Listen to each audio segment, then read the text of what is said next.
नमस्कार, DD news में आपका स्वागत है। मैं हूं चंद्रशेखर जोशी और आइए सबसे पहले आपको दिखाते हैं इस वक्त की हेडलाइंस।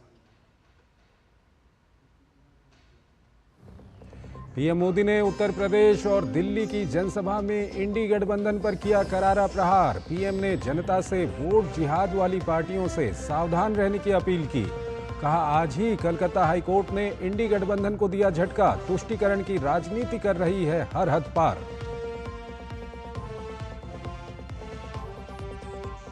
बाकी बचे 2 चरणों के लिए तेज हुआ चुनाव प्रचार। बीजेपी के दिग्गजों ने पश्चिम बंगाल, करनाल और उत्तर प्रदेश में ठोका खम, तो विपक्षी दल के नेताओं ने भी प्रचार को दी धार। हरियाणा, झारखंड और यूपी में की जनसभा।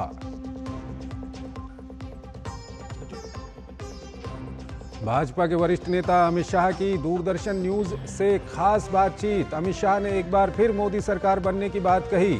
400 से अधिक सीट जीतने का किया दावा। कहा, पश्चिम बंगाल में पार्टी 30 से अधिक सीटों पर करेगी जीत दर्ज।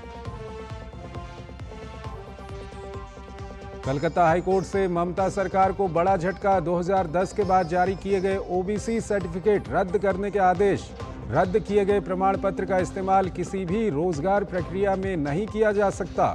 बीजेपी ने फैसले का किया स्वागत। अमित शाह ने कहा, ममता बनर्जी पिछड़े वर्ग के आरक्षण पर डाका डालकर मुसलमानों को देना चाहती हैं।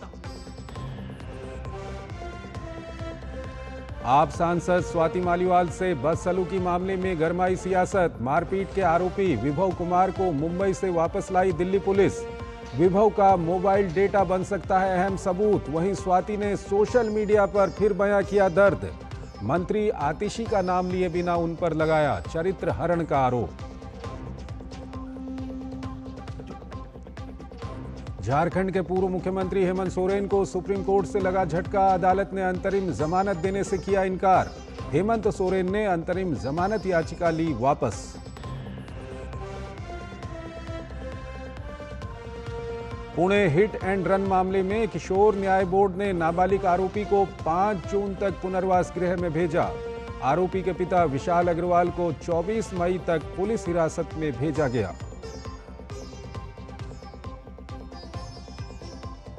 ब्रिटेन के प्रधानमंत्री ऋषि सुनक ने समय से पहले 4 जुलाई को आम चुनाव कराने की घोषणा की। देश के सम्राट से संसद भंग करने की सिफारिश।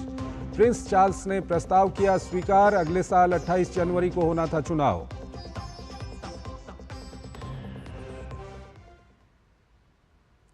और आइए अब खबरों को विस्तार से देखते हैं। कलकत्ता हाईकोर्ट ने पश्चिम बंगाल में 2010 के बाद जारी ओबीसी प्रमाण पत्र को रद्द कर दिया है। इस फैसले के बाद तृणमूल सरकार द्वारा जारी करीब 5 लाख ओबीसी सर्टिफिकेट को रद्द कर दिया गया है। कलकत्ता हाईकोर्ट ने फैसला सुनाए जाने के बाद रद्द किए गए प्रमाण पत्र का इस्तेमाल किसी भी रोजगार प्रक्रिया में नहीं किया जा सकता है, ये कहा। कलकत्ता हाईकोर्ट का कहना है कि 2010 के बाद जितने भी ओबीसी सर्टिफिकेट बनाए गए हैं वो कानून के मुताबिक ठीक से नहीं बनाए गए हैं, इसलिए उस प्रमाण पत्र को रद्द किया जाना चाहिए। लेकिन साथ ही हाईकोर्ट ने कहा है कि इस निर्देश का उन लोगों पर कोई असर नहीं होगा जो पहले ही इस सर्टिफिकेट के जरिए नौकरी पा चुके हैं या नौकरी पाने की प्रक्रिया में हैं। अन्य लोग अब उस प्रमाण पत्र का उपयोग रोजगार प्रक्रिया में नहीं कर सकेंगे। 1993 के आधार पर ओबीसी की नई सूची पश्चिम बंगाल पिछड़ा वर्ग आयोग तैयार करेगी। ओबीसी प्रमाण पत्र को बनाने में प्रक्रिया का पालन नहीं किया गया।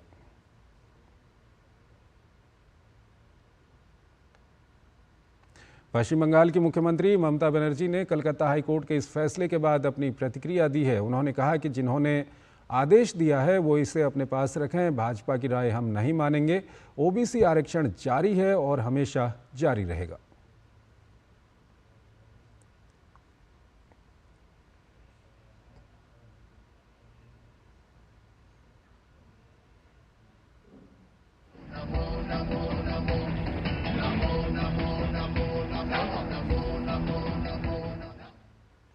दिल्ली के द्वारका में प्रधानमंत्री ने जनसभा को संबोधित करते हुए इंडी गठबंधन पर करारा प्रहार किया। पीएम ने कोलकाता हाईकोर्ट द्वारा राज्य सरकार द्वारा जारी ओबीसी सर्टिफिकेट को रद्द किए जाने वाले मुद्दे को भी तुष्टीकरण के राजनीति से प्रेरित बताया।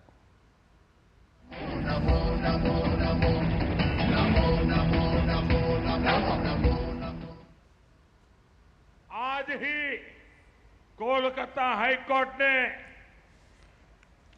इस इंडी अलायंस को एक बहुत बड़ा तमाचा मारा है। कोर्ट ने 2010 के बाद से जारी सारे ओबीसी सर्टिफिकेट कैंसिल कर दिया है। क्यों? ये इसलिए किया गया क्योंकि पश्चिम बंगाल की सरकार ने मुसलमानों का वोट बैंक के लिए अनाप शनाप मुसलमानों को ओबीसी बनाने के सर्टिफिकेट दे दिए थे।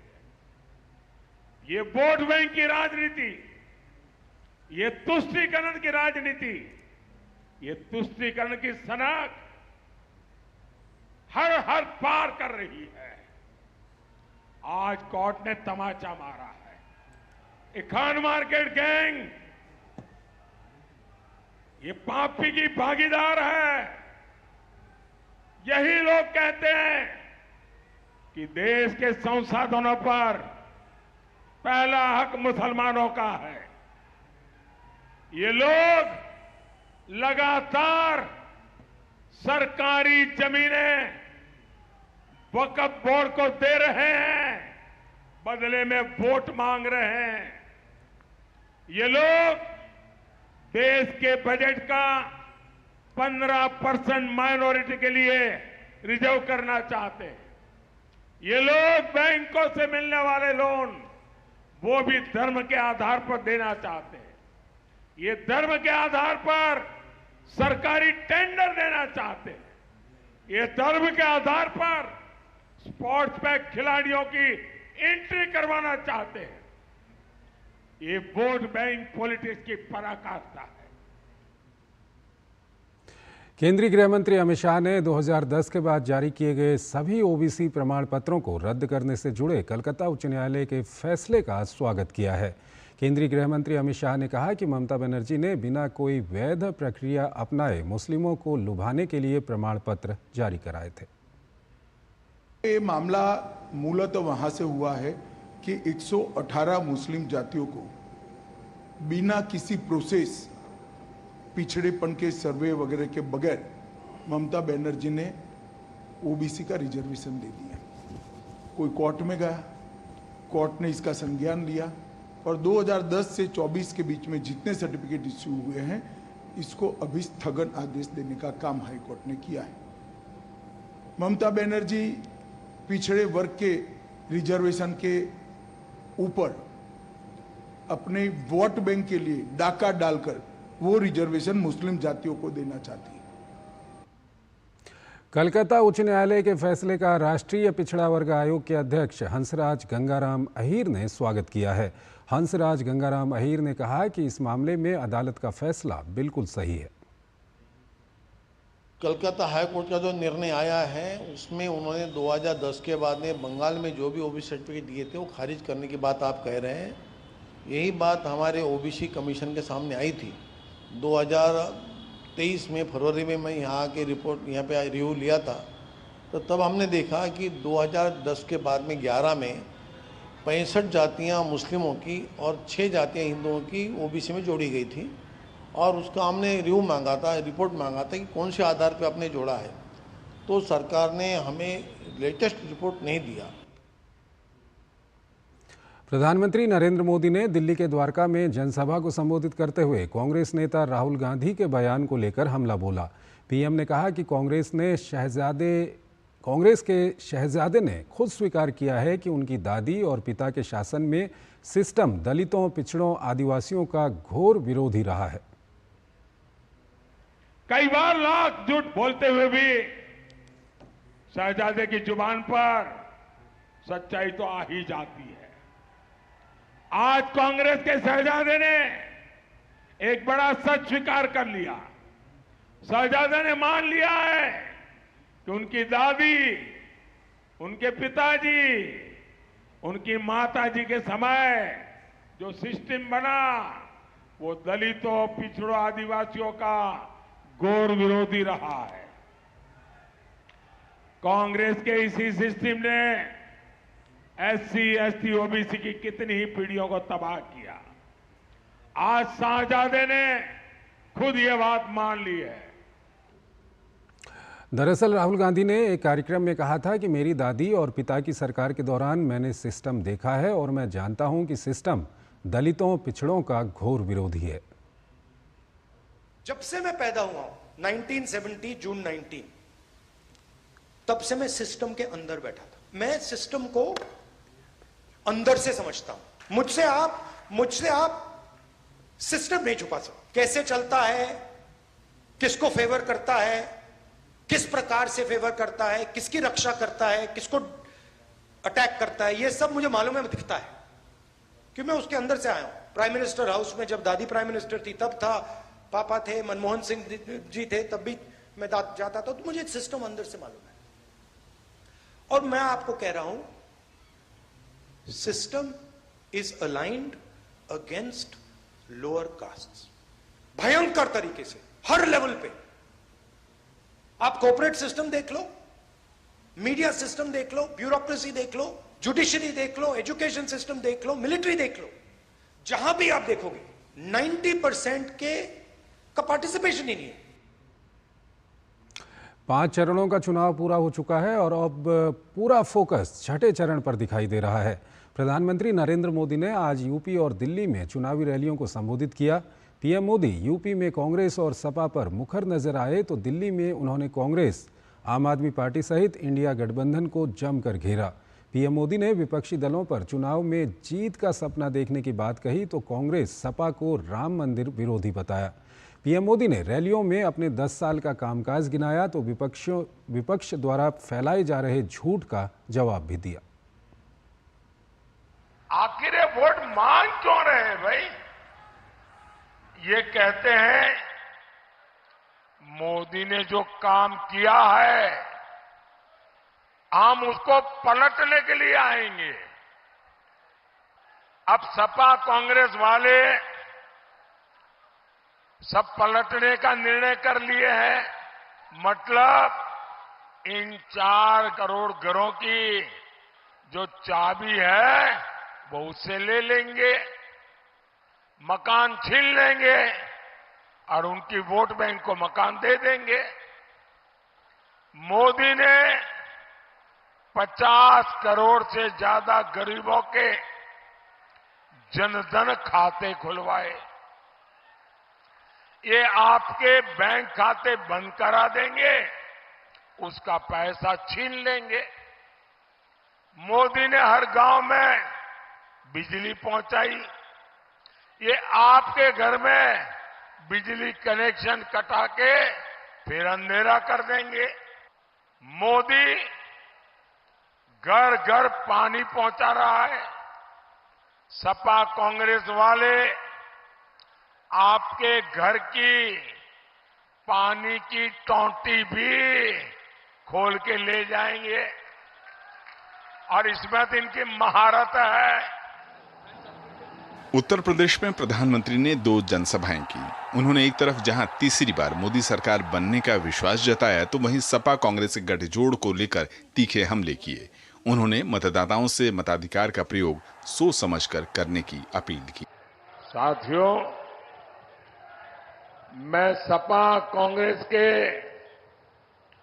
दोनों शहजादों की फ्लॉप फिल्म की बार बार रिलीज से हैरान हूं। ये दोनों शहजादे अब मिलकर अफवाह उड़ा रहे हैं। ये कहते हैं यूपी की 79 सीट जीत जाएंगे। मैं पहले सुना करता था कि लोग दिन में सपने देखते हैं। मुझे अब पता चला दिन में सपना देखने का मतलब क्या होता है। गुंडों और गड्ढे की छवि से उत्तर प्रदेश कड़ी मेहनत के बाद बाहर आया है। प्रदेश की छवि बदली है। विरासत से विकास और विकसित भारत का विजन भाजपा का है तो विपक्ष के हाथ खाली हैं। प्रधानमंत्री ने ऐसे दावे जनसभाओं में किए। उन्होंने आरोप भी लगाए कि विपक्ष समाज का बंटवारा, संपत्ति का बंटवारा, आरक्षण की लूट करना चाहता है। वह राम मंदिर का विरोध भी करता है और भ्रष्टाचार की खुली छूट चाहता है। मोदी को अनाप शनाप उनको जो बोलना है सब कुछ मंजूर है। मेरे लिए बोले, मेरे परिवार के लिए बोले, सब कुछ मंजूर है। लेकिन सपा वाले, कांग्रेस वाले, इंडी गठबंधन वाले कान खोल के सुन ले, मोदी को भ्रष्टाचार मंजूर नहीं है, नहीं है, नहीं है। प्रधानमंत्री ने कहा कि संविधान की दुहाई देने वाली कांग्रेस ने आपातकाल में देश के लोकतंत्र का क्या हाल किया था, ये किसी से छिपा नहीं है। उन्होंने लोगों से परिवारवाद, जातिवाद, सांप्रदायिकता और वोट जिहाद करने वाली पार्टियों से सावधान रहने की अपील की। निशांक और शैलेंद्र के साथ bureau report, DD news. Bhajpa के वरिष्ठ नेता और केंद्रीय गृह मंत्री अमित शाह ने डीडी न्यूज से खास बातचीत में एक बार फिर 400 से अधिक सीटों के साथ मोदी सरकार बनने की बात कही है। साथ ही साथ उन्होंने बंगाल में 30 से अधिक सीट जीतने का दावा किया है। और क्या कुछ कहा अमित शाह ने, आइए आपको दिखाते हैं।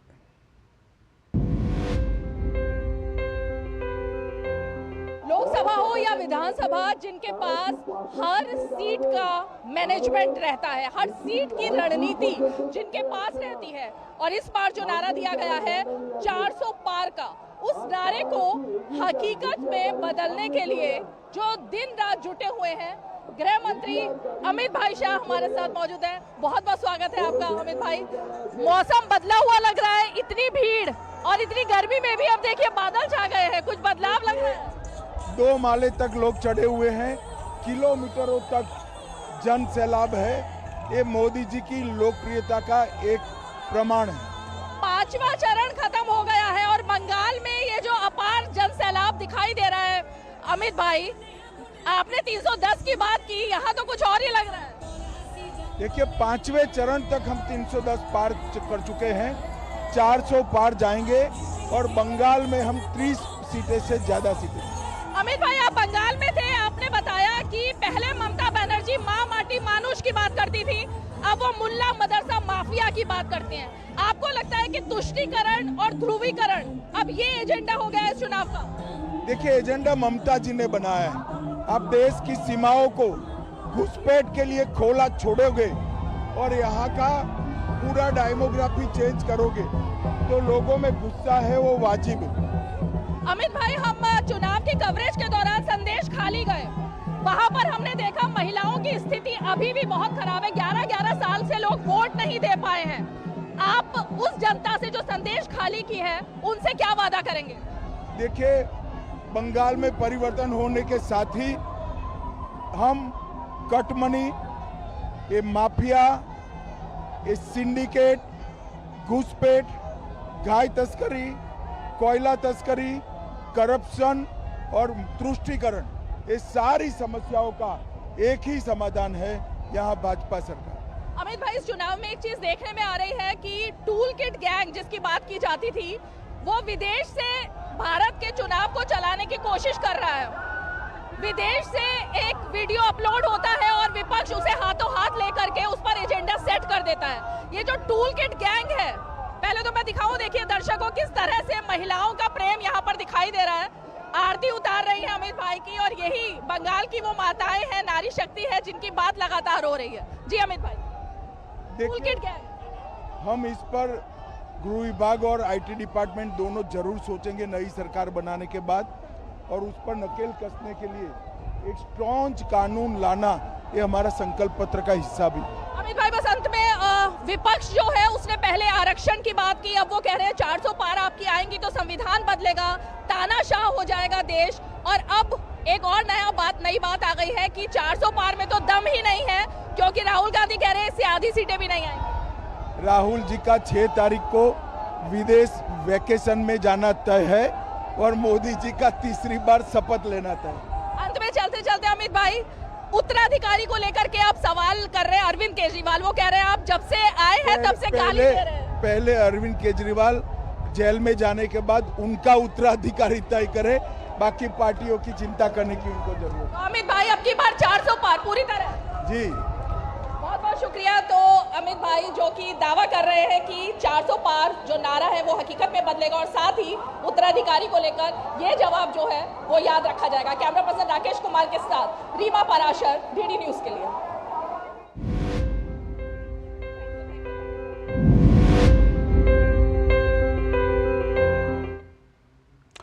पांचवें चरण के मतदान के बाद अब पार्टियां अंतिम 2 चरणों के लिए दमखम लगाने में जुटी हुई हैं।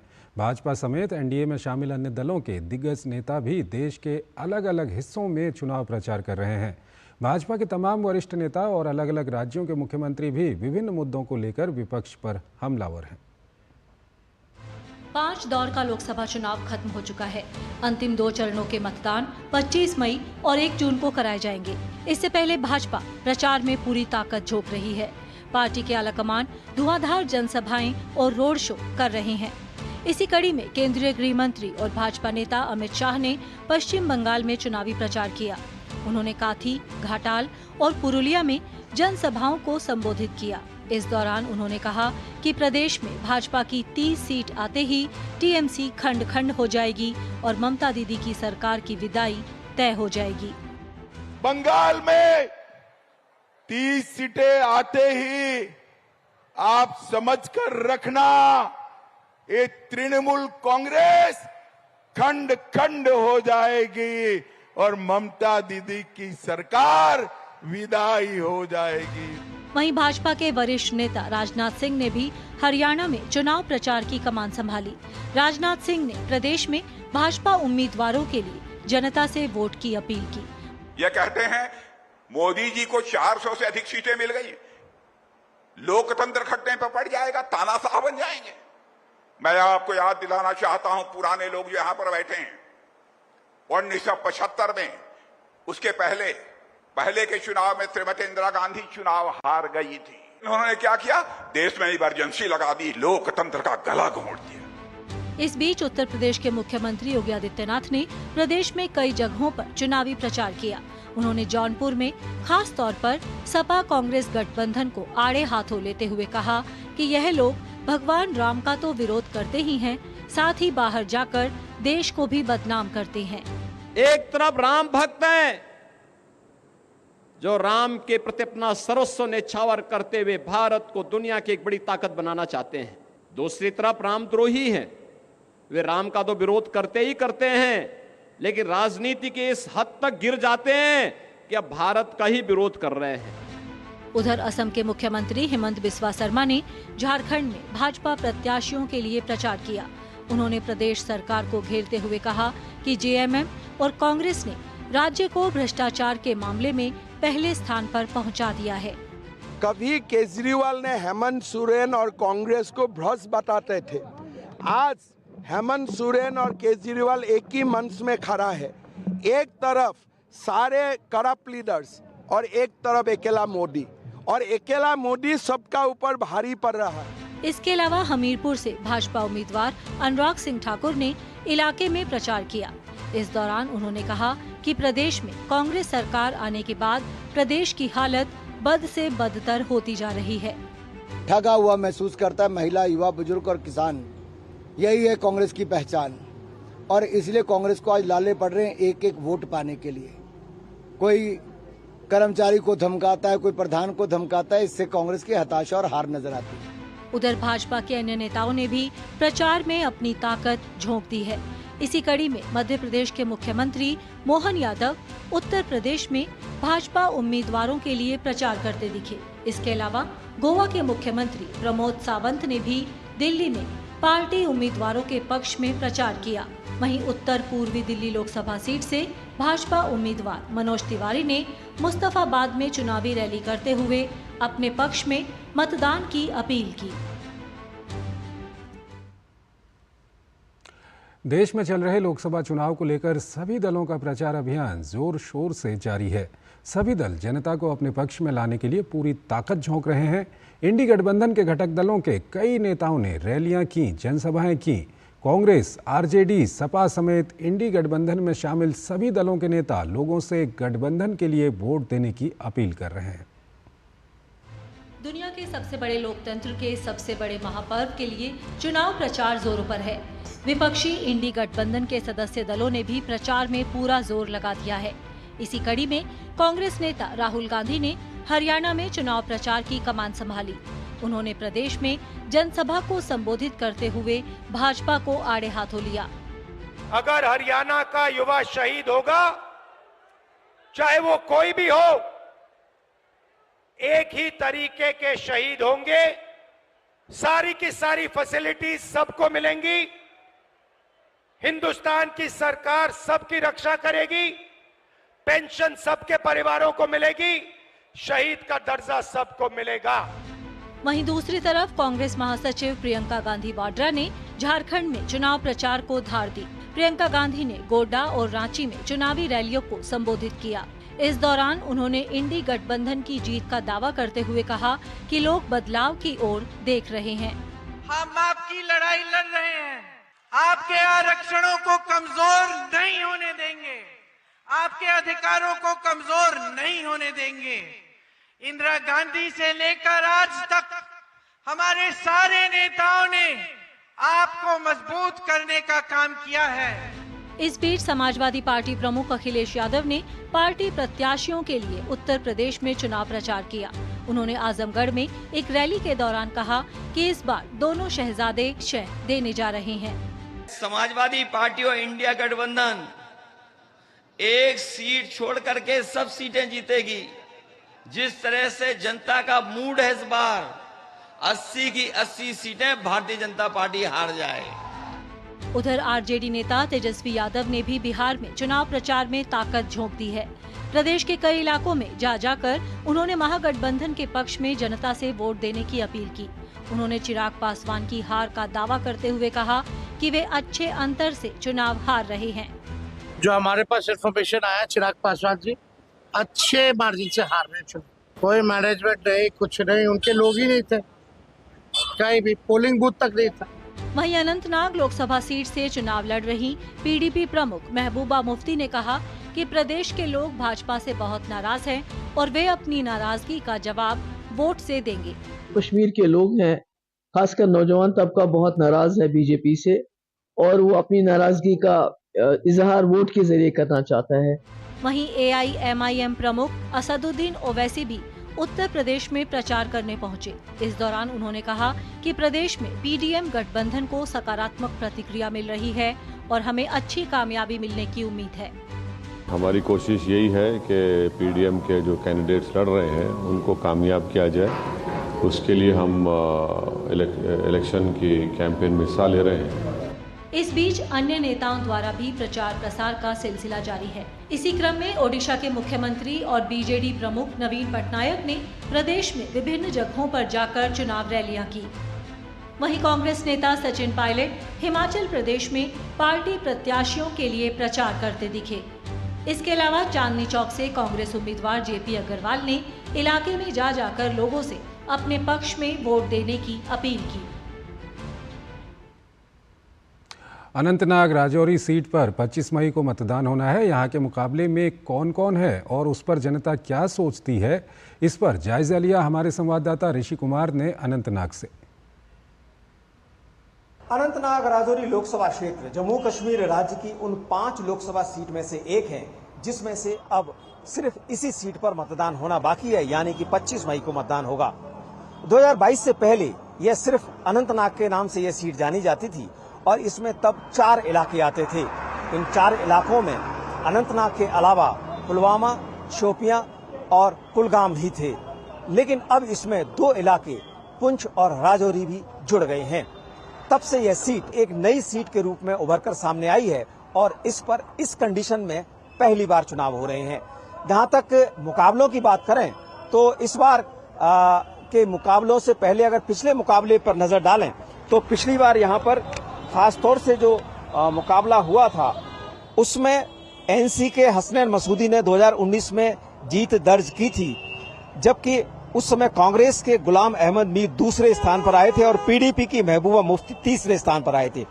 इस बार की अगर बात करें तो पीडीपी की तरफ से महबूबा मुफ्ती, नेशनल कॉन्फ्रेंस की तरफ से पूर्व मंत्री मियां अल्ताफ अहमद और अपनी पार्टी से जफर इकबाल मल्लास चुनावी मैदान में हैं। वहीं गुलाम नबी आजाद की पार्टी DPAP की तरफ से मोहम्मद सलीम पर्रे चुनावी मैदान में हैं।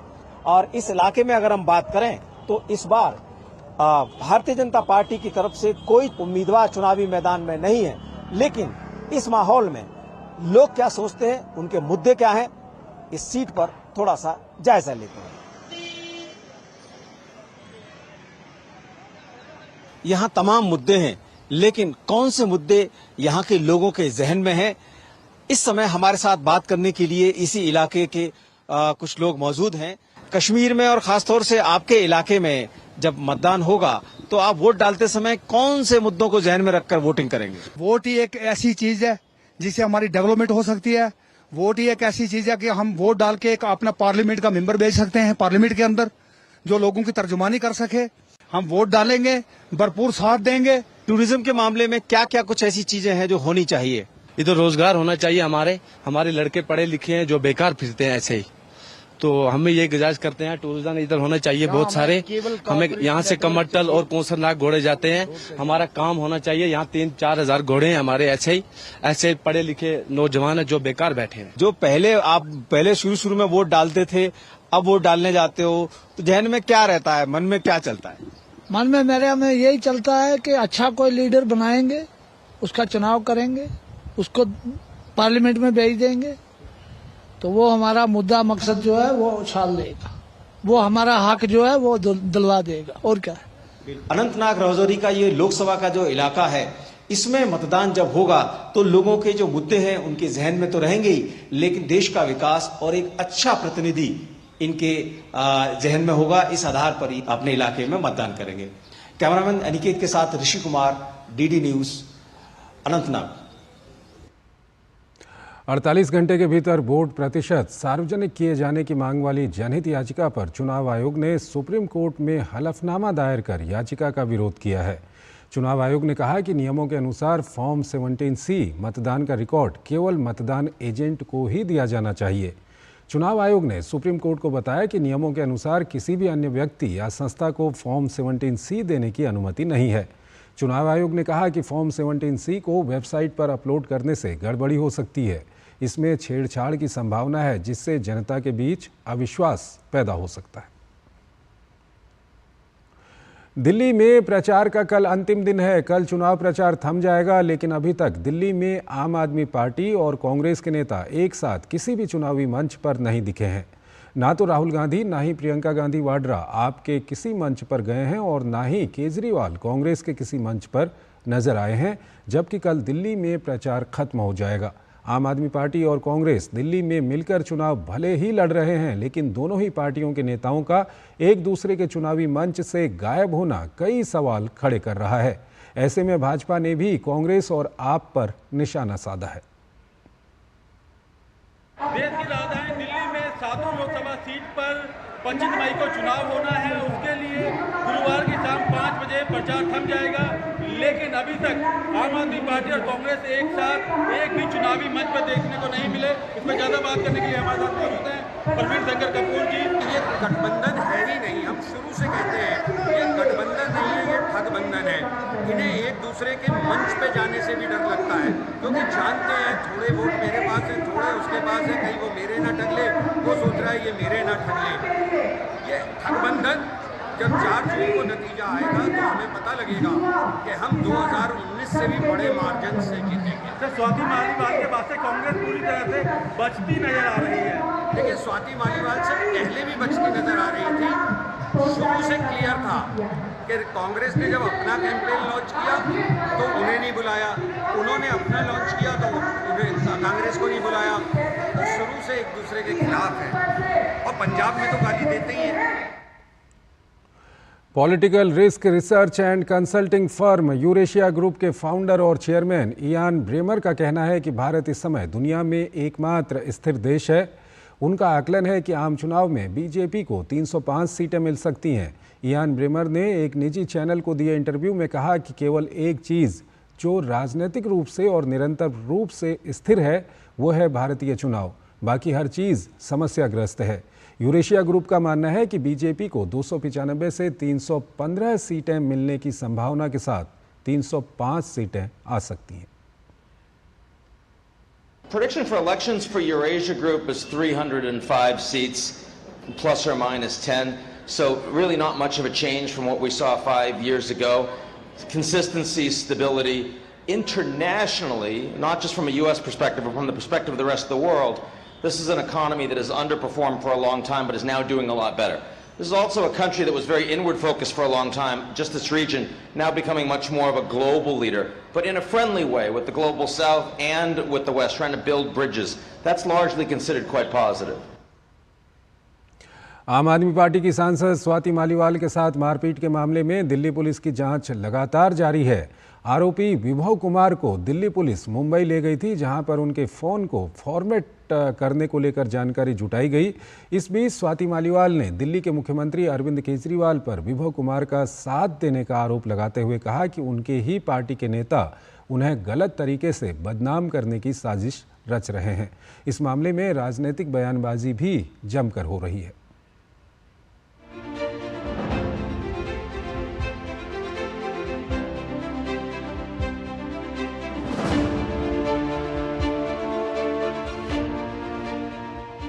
आम आदमी पार्टी की सांसद स्वाति मालीवाल के साथ सीएम आवास पर हुई मारपीट पर घमासान थमता नहीं दिख रहा। मारपीट के आरोपी दिल्ली के मुख्यमंत्री अरविंद केजरीवाल के सहयोगी विभव कुमार के फोन की डेटा रिकवरी के लिए जहां दिल्ली पुलिस मुंबई से वापस लौट आई है और बताया जा रहा है कि पुलिस के हाथ अहम सबूत लगे हैं। दरअसल पिटाई कांड के बाद विभव ने मुंबई में अपना फोन फॉर्मेट कर दिया था, जिससे सारा डेटा नष्ट हो गया। पुलिस उसी डेटा की रिकवरी के लिए मुंबई पहुंची थी।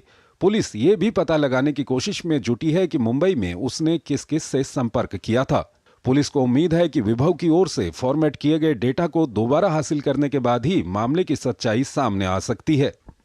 दिल्ली पुलिस आरोपी विभव कुमार के साथ लगातार पूछताछ कर रही है और ये जानने का प्रयास कर रही है कि आखिर क्या वजह थी कि उनको मुख्यमंत्री के आवास पर आकर स्वाति मालीवाल से मारपीट करने की नौबत आ पड़ी, और आखिर क्या वजह थी कि वो स्वयं इस वक्त मुख्यमंत्री के पीए नहीं हैं और गिरफ्तारी वाले दिन वो आखिर वहाँ पे क्या कर रहे थे। इस बीच स्वाति मालीवाल लगातार अपनी ही पार्टी पर जमकर हमला बोल रही हैं। जब से मारपीट की घटना हुई है, स्वाति अपनी बात या तो पुलिस को बता रही हैं या फिर सोशल मीडिया का सहारा ले रही हैं।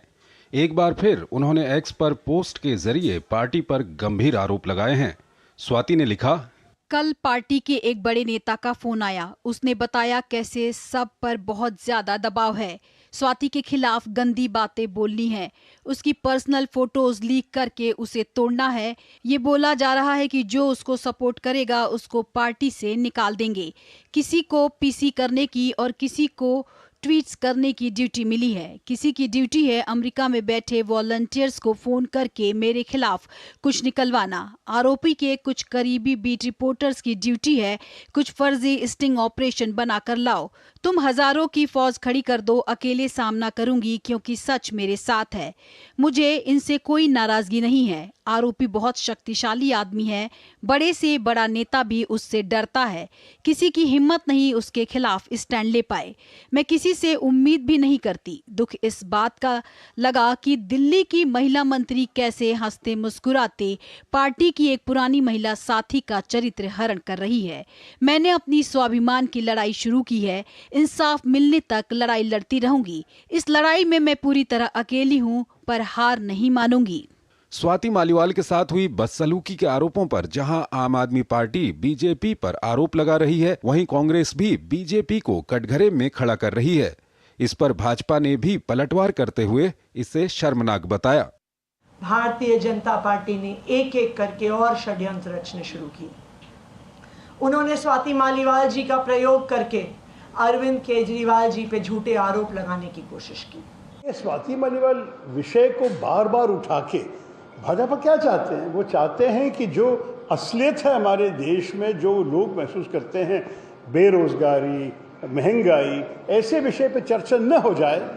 आप शशि थरूर साहब से एक चीज पूछिए, इतने साल आपने संयुक्त राष्ट्र में काम किया, इतने साल आपने संयुक्त राष्ट्र में आप कई अलग अलग डिपार्टमेंट्स में थे, इंफॉर्मेशन डिपार्टमेंट में भी थे। क्या आप कहेंगे कि इस मुद्दे की जो इंपॉर्टेंस है इसको आप डाउनग्रेड कर रहे हैं because Swati Maliwal is important और डिग्निटी ऑफ विमेन?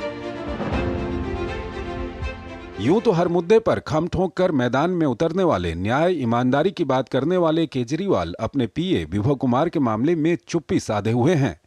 हालांकि दिल्ली पुलिस के हाथ कुछ अहम सबूत मिलने की खबर है। जांच लगातार आगे बढ़ रही है और दिल्ली पुलिस का दावा है कि वो इस मामले में लगातार आगे बढ़ रही है। अब देखना होगा कि दिल्ली पुलिस की जो जांच है मुख्यमंत्री आवास के तक आके किस तरह से बढ़ती है, क्योंकि पुलिस के मुताबिक अरविंद केजरीवाल के साथ साथ उनके परिवार के लोगों से भी जांच कर सकते हैं और पता कर सकते हैं कि आखिर वजह क्या हुई। Amrendra Gupta, DD News, Delhi. Pune Porsche हादसा मामले में आरोपी नाबालिग के पिता को कोर्ट ने पुलिस की कस्टडी में भेजा है। पुलिस का कहना है कि नाबालिग का पिता विशाल अग्रवाल जांच में सहयोग नहीं कर रहा है, इसलिए रिमांड मांगी गई है। इसके अलावा बार कर्मचारियों की भी रिमांड मांगी गई थी, जिसे कोर्ट ने मंजूर कर लिया है। पुणे में रियल एस्टेट डेवलपर विशाल अग्रवाल के 17 वर्षीय बेटे ने अपनी स्पोर्ट्स कार से बाइक सवार 2 इंजीनियरों को रौंद दिया था, जिससे दोनों की मौत हो गई। इस घटना के 14 घंटे बाद आरोपी नाबालिग को कोर्ट से कुछ शर्तों के साथ जमानत मिल गई। पुणे पुलिस आयुक्त अमितेश कुमार ने कहा कि किशोर आरोपी को 5 जून तक 15 दिनों के लिए रिमांड होम भेज दिया गया है। फिलहाल उस पर वयस्क के रूप में मुकदमा चलाने के आदेश का इंतजार है। हमने जुवेनाइल जस्टिस बोर्ड के पास एप्लीकेशन रिवीजन के लिए फाइल किया था, जिसमें इस जुवेनाइल को एडल्ट की तरह ट्राई किया जाए और इसको रिमांड होम में भेजा जाए। आज ऑपरेटिव ऑर्डर अभी हमको कम्युनिकेट किया गया है, उसको 14 दिन के लिए 5 जून तक रिमांड होम में भेजा गया है। एडल्ट के बारे में जो एप्लीकेशन हमारी थी उसके बारे में भी ऑर्डर नहीं आया है। डिटेल्स जो भी होगा हम आपको बताएंगे। साइबर अपराधों पर रोकथाम को लेकर तेजी से तमाम अहम कदम उठाए जा रहे हैं। भारत में घटित साइबर क्राइम ज़्यादातर पूर्वी दक्षिणी राज्यों और दिल्ली के आसपास के साथ ही दक्षिण एशियाई देशों से हो रहे हैं। इसमें भारतीय मूल के लोग भी शामिल हैं। बेरोजगार युवाओं को लुभाने और उन्हें कंबोडिया, म्यांमार और थाईलैंड जैसे देशों में चीनी संचालित साइबर अपराध गिरोहों में भेजकर इस तरह के अपराधों को अंजाम दिया जा रहा है, जिस पर लगाम लगाने के लिए तमाम अहम कदम साइबर सेल द्वारा लिए गए हैं और आम लोगों से अपील भी की गई है कि किसी भी ऐप्स पर बिना जाने समझे भरोसा ना करें और अपनी निजी जानकारी साझा ना करें। In organized cybercrime emanating from Southeast Asia, the volume and the cybercrime, the number of victims and the amount of money lost has been increasing. And recently, 2 days back, in people from Andhra Pradesh who were working in one of these scam compounds, as they are called, they indulged in protests, demonstrations in Cambodia, and thereafter around 60 people, Telugu-speaking people, mostly hailing from the state of Andhra Pradesh, were taken into custody by the Cambodian police. And now the Indian embassy is trying to get them back, deported back to the country. What we are finding is that Indians working from these scam compounds in Southeast Asia are victimized their own countrymen back in India. Some of them are innocently going as victims of cyber-enabled human trafficking, and some of them are doing it knowingly. Food regulator FSSAI ने भारत के बाजारों से मसालों के sample लेकर की गई जांच के बाद दावा किया है कि किसी भी सैंपल में कैंसर बढ़ाने वाला पदार्थ एथिलीन ऑक्साइड मौजूद नहीं पाया गया। इन मसालों में एवरेस्ट और MDH भी शामिल हैं। FSSAI ने 300 से अधिक सैंपल पूरे देश से कलेक्ट किए, लेकिन उनमें से किसी में भी एथिलीन ऑक्साइड नहीं मिला है। लोकप्रिय मसाला ब्रांड MDH और एवरेस्ट पर सिंगापुर और हांगकांग में सवाल उठने और उनमें कैंसर के लिए जिम्मेदार ETO की मौजूदगी के बाद FSSAI ने मसालों के सैंपल लिए थे, जिनके परिणाम अब सामने आए हैं। FSSAI ने एवरेस्ट मसाले के 2 मैन्युफैक्चरिंग यूनिट से 9 सैंपल, जबकि MDH के 11 मैन्युफैक्चरिंग यूनिट से 25 सैंपल लिए थे। दोनों कंपनियों की यूनिट से लिए गए कुल 34 सैंपलों में से 28 की रिपोर्ट आ गई है और सभी पूरी तरह से साफ निकले हैं। यही नहीं, दूसरे ब्रांड के मसालों के 300 सैंपल में से भी किसी में ETO नहीं पाया गया है। इस मामले में विवाद के बाद 22 अप्रैल को देश के अलग अलग हिस्सों में ये सैंपल लिए गए थे। फूड कमिश्नरों को सैंपल लेने के निर्देश दिए गए थे, जिनकी गहन जांच की गई। जांच में सभी भारतीय मसाले ETO फ्री पाए गए हैं। भारत 27 मई से जिनेवा में होने वाली विश्व स्वास्थ्य सभा में स्वास्थ्य क्षेत्र में अपनी उपलब्धियों को प्रदर्शित करेगा। इनमें डिजिटल उपकरणों के माध्यम से स्वास्थ्य क्षेत्र में परिवर्तन, आयुष्मान भारत के माध्यम से सार्वभौमिक स्वास्थ्य कवरेज की प्राप्ति और जन स्वास्थ्य आपातकालीन तैयारी और प्रतिक्रिया इत्यादि शामिल हैं। आधिकारिक सूत्रों ने बुधवार को ये जानकारी दी कि भारत अपने आरोग्य मैत्री आपदा प्रबंधन क्यूब भीष्म, एक स्वदेशी पोर्टेबल अस्पताल का भी विश्व स्वास्थ्य सभा में प्रदर्शन करेगा, जो आपात स्थिति के दौरान आपदा प्रतिक्रिया और चिकित्सा सहायता के लिए डिज़ाइन किए गए कई नवीन उपकरणों से सुसज्जित है। विश्व स्वास्थ्य सभा WHA का 77वां सत्र 27 मई से 1 जून तक स्विट्जरलैंड के जिनेवा में आयोजित किया जाएगा। भारतीय प्रतिनिधिमंडल का नेतृत्व केंद्रीय स्वास्थ्य सचिव अपूर्व चंद्रा कर रहे हैं। ये विश्व स्वास्थ्य संगठन द्वारा आयोजित एक वार्षिक कार्यक्रम है, जिसमें 194 देश भाग लेते हैं। इस वर्ष WHA की theme all for health, health for all है।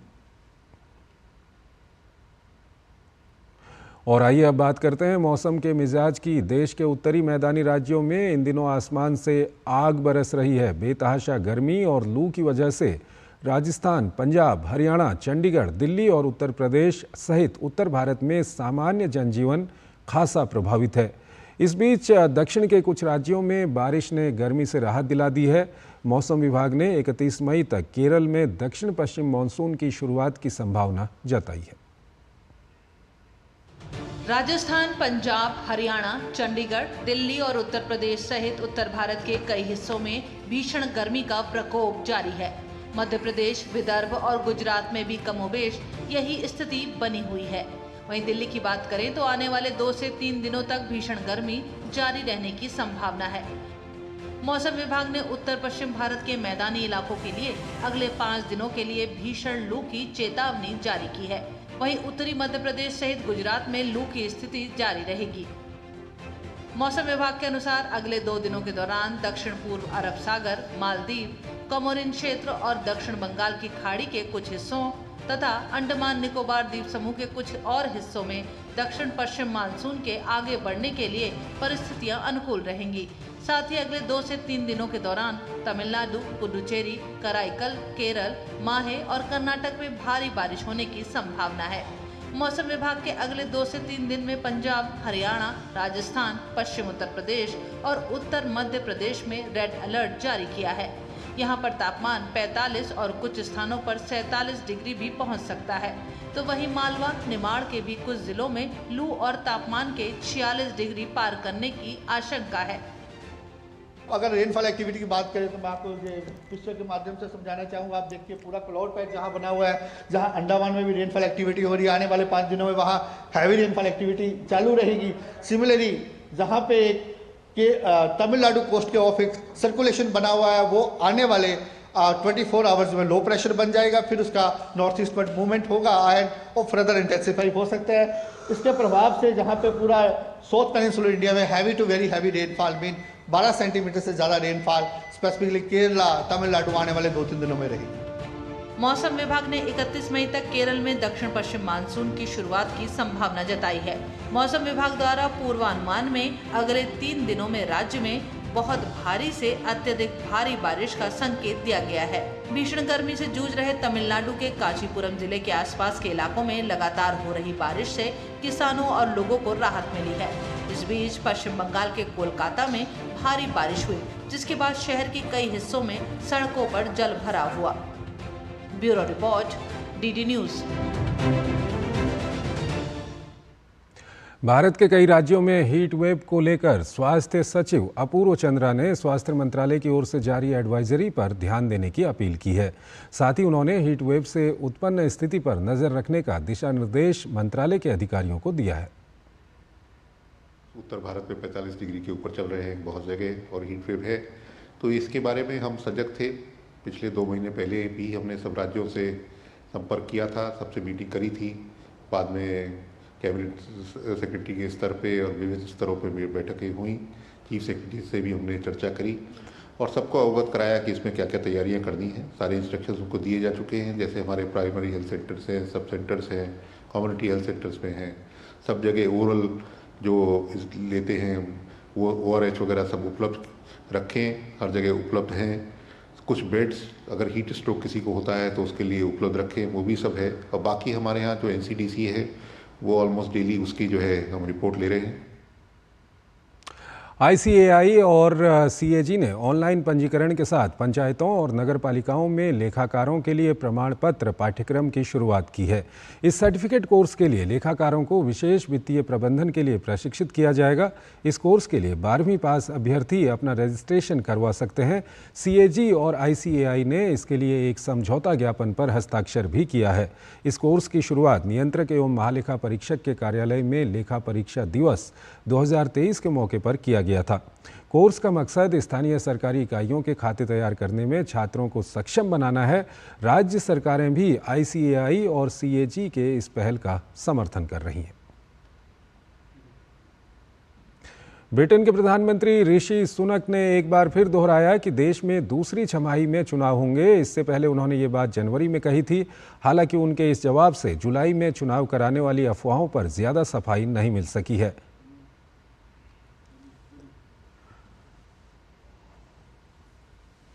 और आपको बता दें कि ब्रिटेन के प्रधानमंत्री ने आज अब से कुछ देर पहले एक प्रेस कॉन्फ्रेंस की और 4 जुलाई को देश में आम चुनाव कराने की उन्होंने घोषणा की और संसद को भंग करने के लिए उन्होंने सम्राट को सिफारिश भी की।